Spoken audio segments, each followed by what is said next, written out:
Nagpabiling luwas sa coronavirus disease 2019 ang Davao Region. Apan usa ka langyaw ang gikonsidera karon nga person under investigation ug ganaa karon sa Southern Philippines Medical Center. Ato ibalik si Argel Relator. Sa impormasyon gikan sa DOH-11, March 2 dihang niabot sa Davao City ang wala na panganling langyaw. Human ang tulo ka adlaw, nakabati na kini og flu-like symptoms. Sa karon, ana kini sa isolation facility sa Southern Philippines Medical Center ug nagahulat na lang kini sa resulta sa laboratory test. He's okay. He's okay. He's fighting us because he doesn't want to be confined. Ana sa 24 ang natalang PUI sa Davao Region. Apan nagnegatibo na, gawas lang sa nahibiling usa nga nagahulat na lang sa resulta gikan sa Research Institute for Tropical Medicine. Ang SPMC ang naginusarang dunay depressurized isolation facility sa Mindanao nga mamahimong makakiter hangtod na pulo ka mga individual.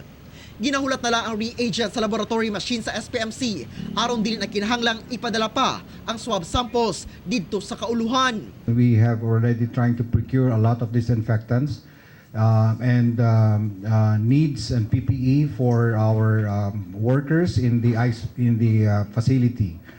Agig paglikay sa pagtakboy sa virus karon nga dunay local transmission, ang SPMC magpatuman og restrictions sa mga bisita sa mga pasyente sulod sa ospital. Makonsiderang patient under investigation ang usa ka individual kung dunay kini travel history sa nakalabay 14 ka adlaw sa China o ubang nasod nga dunay travel restrictions. Dunay kini flu-like symptoms o dunay exposure o direct contact sa taong positibong dunay COVID-19. Samtang person under monitoring ang individual kung wala kini simptomas apan dunay exposure sa usa ka nagpositibo o dili bakaha dunay travel history sa mga nasod nga apektado sa COVID-19. Kinahanglan nga ipaubos kini sa 14-day home quarantine. Yung mga person under investigation, bakit kailangan siyang i-admit? I-admit kasi siya, no? Because we need to observe. Kauban si Jojo Solarte sa kamera. Ako si Argel Relator para sa One Mindanao.